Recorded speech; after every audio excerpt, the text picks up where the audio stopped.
Welcome to Financial Management 5130 for winter 2016, and I know I've met most of you, if not all of you, during the orientation at the end of the summer. So now, as promised, I'm back to help you through the financial management course.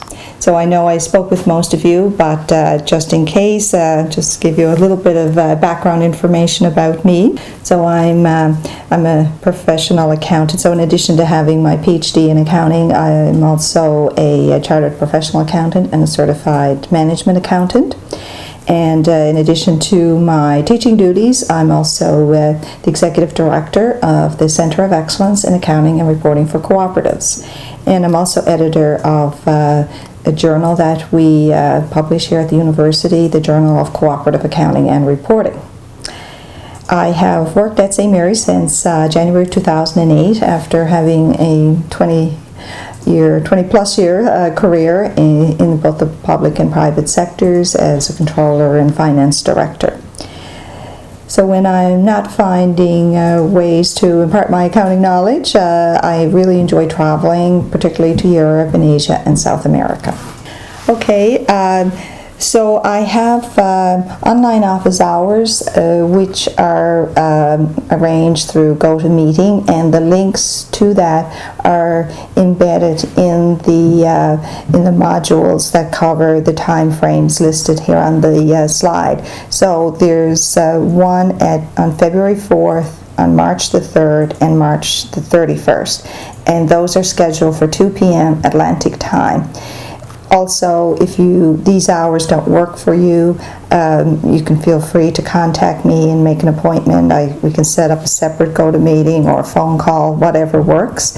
And the purpose of the office hours is just to have something scheduled, so if you have any questions, any issues, concerns, you can come on and discuss it with me. So it's totally informal, and you can get clarification on any of the assignments on the project, etc. And of course, I know most people prefer to communicate via email, so I commit to responding to your emails within 24 hours. So for this course, it's broken down pretty much into two segments. We have the kind of what I call the nuts and bolts of accounting. So the purpose is not to make you into accountants, but you do have to have some general knowledge of accounting. So there is a textbook that's identified in your syllabus. It's by Robert Holt, and it's called Financial Accounting and Management Perspective. So it's more like accounting for the non-accountants, but it will give you an overview. So this is an electronic textbook, and it's accompanied by PowerPoints that the author of the book has developed, and he's actually doing the voiceover and lectures. So I encourage you to listen through the lectures, and then hopefully that will give you a pretty good understanding of the more technical aspects of accounting. So the all-important question, how are you going to be evaluated? So with the course, there's going to be several aspects. First of all, we have the online quizzes. So the quizzes are based totally on the textbook, and the quizzes are embedded in the textbook area of the course. And so there's 5 of those. So we have 6 modules, but there's just 5 modules that contain the accounting textbook. It has 5 chapters, so it's in the first 5 modules. So module 6, there's no online quiz for that. So the online quiz is totally related to the textbook, 5 of those, and they're worth 4% each. The group discussion board, we have 6 of those, and they're worth 4% each.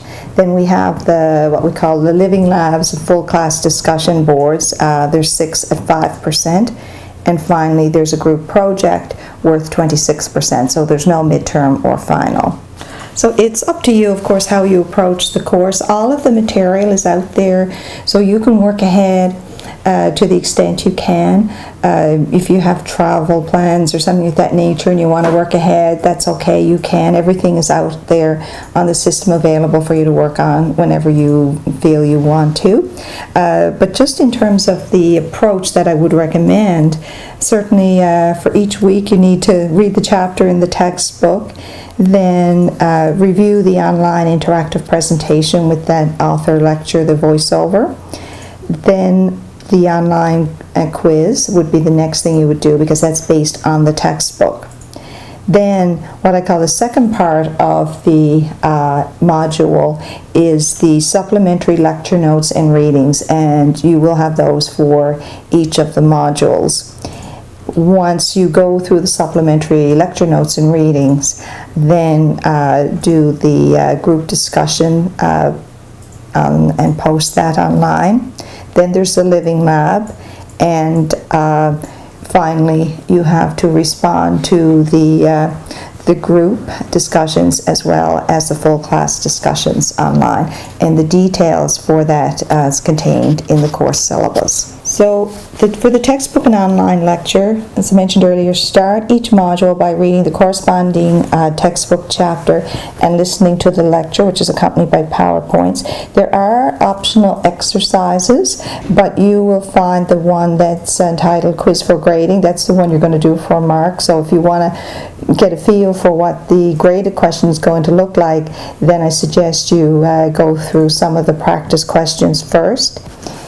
So don't be alarmed by the marks in the quizzes. Do tend to be a little low. However, the marks for the online discussions tend to be higher, because I find the quality of these discussions are really, really well done, and so, you know, the whole thing kind of averages out. So the marks are a bit lower on the online quizzes because it's more technical in nature, but then you'll get higher marks on the discussion board questions. So at the end of the day, you'll be happy, I think, with the marks. But I know it's a little daunting. The first quiz you do and the mark is not quite where you see yourself. Don't be alarmed by that. So there's 5 quizzes at 4% each. No quiz for Module 6. Take the online one that's marked Quiz for Grading. That's the only one that's going to get you a mark. And refer to the course syllabus for the due dates. So for each module, I have supplementary lecture notes and readings. So these lecture notes expand on the material that's covered in the textbook, and in some modules introduces material not covered in the book. In fact, most modules it does.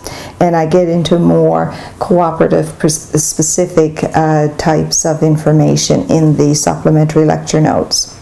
So before you start the Living Labs and the group discussion boards, you do need to read the lecture notes and any assigned readings, and most of the modules do have assigned readings. The Living Labs. So we have 6 of the Living Labs, and they're worth 5% each. And the Living Labs really require you to apply the concepts that's covered in the module to your cooperative or credit union where you're employed. You have to post your response in 2 locations. You post it in assignments for marking as well as the full class discussion board. So for the full class discussion board, you must respond to at least 1 other student's posting. For the group discussion boards, there's 6 of those at 5% each. So each module has a group discussion question, which is a separate question than the one that you're posting for the full class. So this question is just within the group, and you post your response to that just in the group discussion board. So there's 2 discussion board locations, one for full class and one for the group discussion board. And you're required here as well to respond to at least 1 other response that's posted by your group member. And finally, to cap off the course, there is a group project, and it's worth 26%. And this project is designed to incorporate many of the concepts that we cover in the course. And you're going to have to select just 1 organization. So if there's 4 of you in a group, and you're working for different cooperatives or credit unions, you're going to have to decide amongst yourselves which organization you're going to use for the assignment. The details are in the project file folder on Blackboard, and the project is due April 16th.